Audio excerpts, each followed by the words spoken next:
And the whole of my adult life, and particularly my life in the last 15 or 16 years, has consisted in abandoning the kind of hopes that I felt sustained me for many, many years. And it's a very harsh lesson, and it's one I don't even like to share with the generality of people, because it doesn't just rain on their parade. It doesn't allow the parade to be scheduled in the first place. I honestly think that if I were a young person now, I would concentrate on, not selfishly on myself. I think it's very important in life to have compassion towards others and to do things for other people. Absolutely. To key part of being a person at all. But not to place any expectation or faith in political change. I'm sorry, that's not the story of your era. The story of your era is going to need to be stoical, perform, as the great Zen poet Basho says, perform random acts of senseless generosity, engage with your work, enjoy the spectacle of life, but I wouldn't place any great expectations on the idea that society and political systems are in some way evolving and progressing. And if you can just figure out how to get your shoulder to the wheel in the right way and encourage some other people to get their shoulder, that the whole thing is going to move on. I'm sorry, I really would abandon that idea. And I think you'll have a much happier and more productive life, and probably end up doing more good.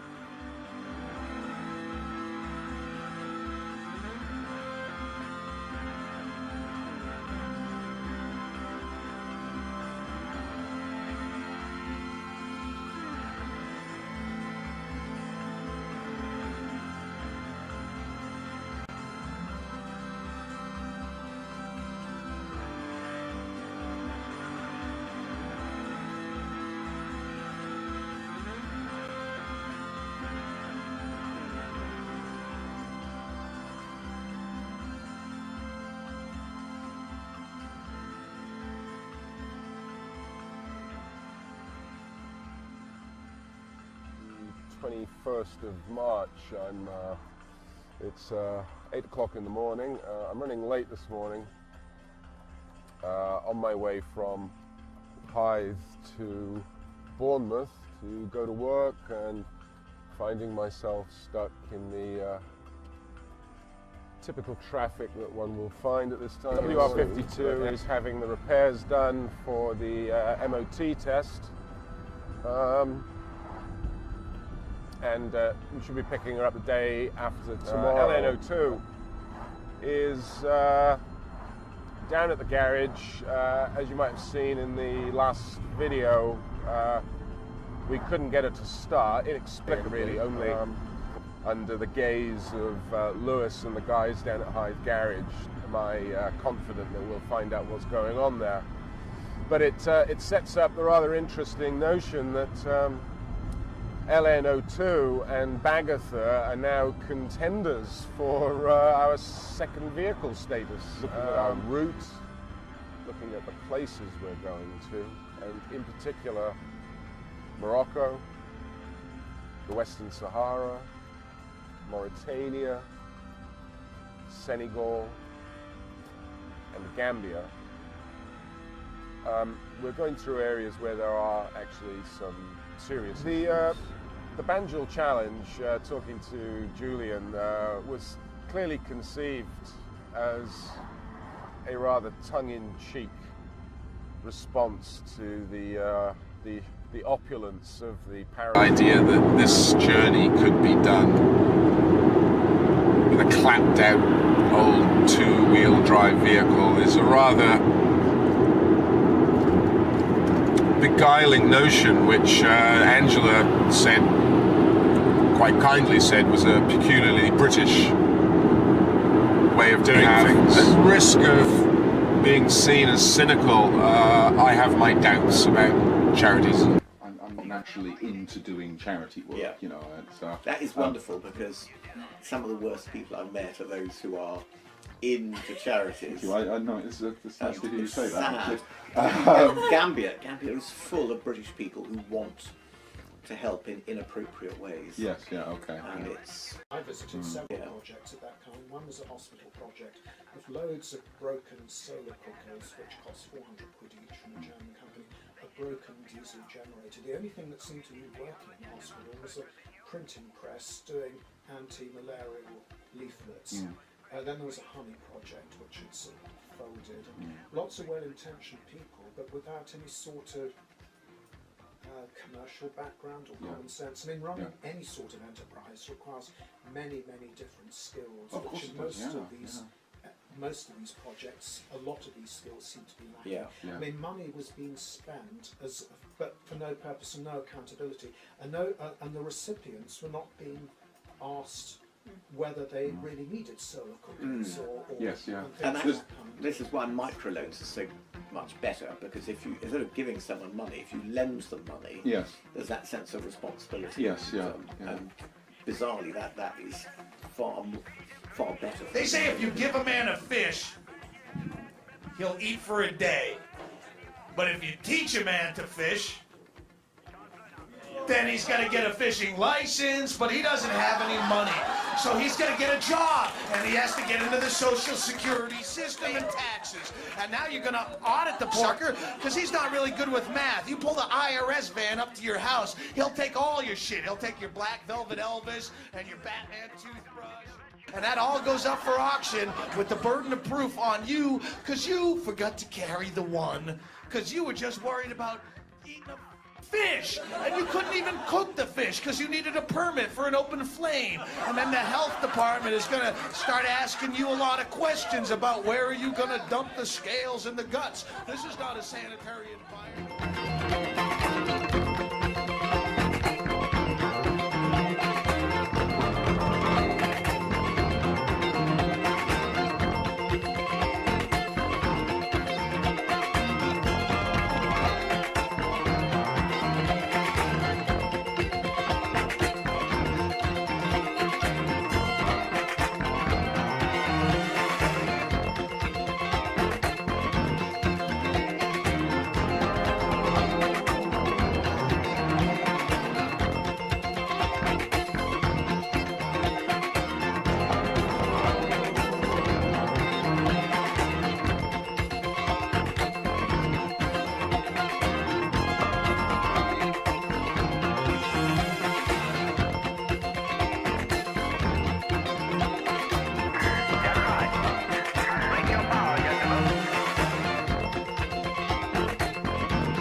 Hour vigils, and television news eagerly covered it. And then Blue Peter held an appeal for Biafra, and the response astonished everyone. We asked for 144,000 parcels, and you'll never guess just how many we got. We got 1,444,000, and that is 10 times more than our actual target. What Biafra began reached its high point in 1985 with Live Aid. And the lesson today is how to die. And it also made us feel good about ourselves. Those running Live Aid thought that they had transcended the corruption of politics. But actually, the money they raised may have had its own corrupting and destructive effects in Africa. But this wasn't reported because it was too complicated, and it wouldn't have made us feel good about ourselves. Go on. It's like living in the mind of a depressed hippie.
find something there and then ask what they need, what makes sense to take. Yes, always want doctors to do the rally because they can get out-of-date drugs that are only just. Yes, I remember talking to you about that. Yeah, I want. Ambient General Hospital is in need of sheets and pillowcases. That's quite difficult because they're heavy and expensive. Yes.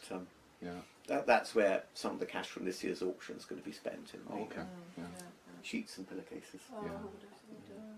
Yeah, it'll be things that would never occur to us. Yeah. You can go with the best will of the world, take a load of rubbish that nobody needs, and you crank it all the way down there. And, yes, what becomes a tradable commodity changes all the time.